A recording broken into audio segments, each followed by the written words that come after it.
Abdelmadjid Tebboune, président de la République, commandant suprême des forces armées et ministre de la Défense nationale, a présidé une réunion du Conseil des ministres, qui a discuté d'un projet de loi réglementant les activités minières et des offres liées à l'ouverture du capital de 2 banques publiques, ainsi que des conditions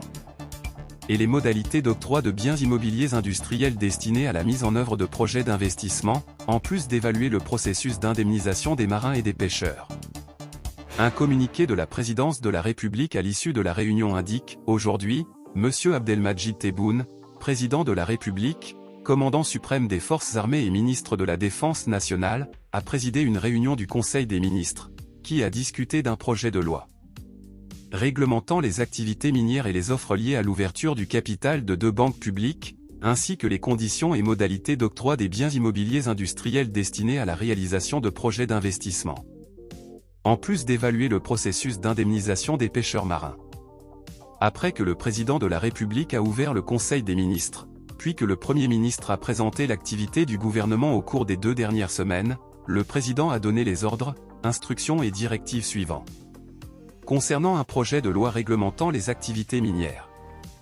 Le président a confirmé que les mines constituent l'un des secteurs stratégiques en Algérie, ordonnant au gouvernement de reporter la ratification du projet de loi, dans le but d'enrichir et d'impliquer davantage les spécialistes et les experts, en vue d'ouvrir la voie à la clientèle algérienne. Dans cette activité bancaire, d'autant plus que le pays connaît le dynamisme du nouveau tissu industriel et qu'il est capable d'exploiter cette richesse et d'en accroître les rendements dans le cadre du développement national.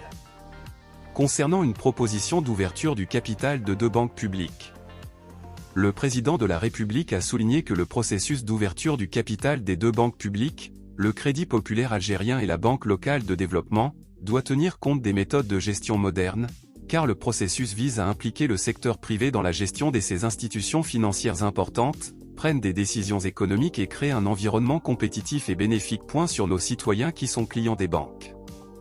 L'ouverture du capital des 2 banques devrait être un catalyseur pour l'investissement et le marché du travail, afin que ces institutions deviennent un exemple d'institutions financières, avec des services efficaces et de haute qualité. Le président de la République a souligné que la réforme du système bancaire doit s'inscrire dans une vision nouvelle, globale et intégrée qui attire les fonds en dehors du processus bancaire afin que l'année 2024 soit l'année d'une réforme bancaire en profondeur. Concernant les conditions et modalités d'octroi des biens immobiliers industriels destinés à la réalisation de projets d'investissement.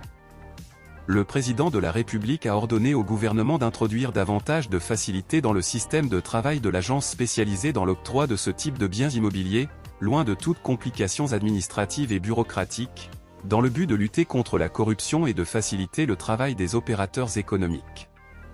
Les tâches de la nouvelle Agence nationale d'investissement devraient être de fournir, préserver et gérer des enclaves immobilières, qu'elles proviennent du secteur privé ou public, dans une vision de faisabilité économique réelle qui accélère les investissements. Concernant l'évaluation du processus d'indemnisation des marins et pêcheurs touchés par les inondations de type ASA.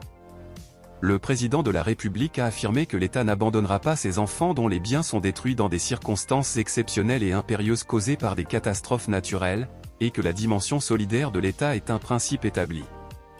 Après avoir évoqué le règlement de ce dossier, le président a ordonné la création des mécanismes juridiques nécessaires pour garantir que de tels cas soient traités à l'avenir, notamment à travers les compagnies d'assurance et les organismes chargés de contrôler ces activités artisanales. Le Conseil des ministres a conclu sa réunion en approuvant les décrets qui incluent les nominations et la cessation des fonctions à des postes élevés et à des postes dans l'État.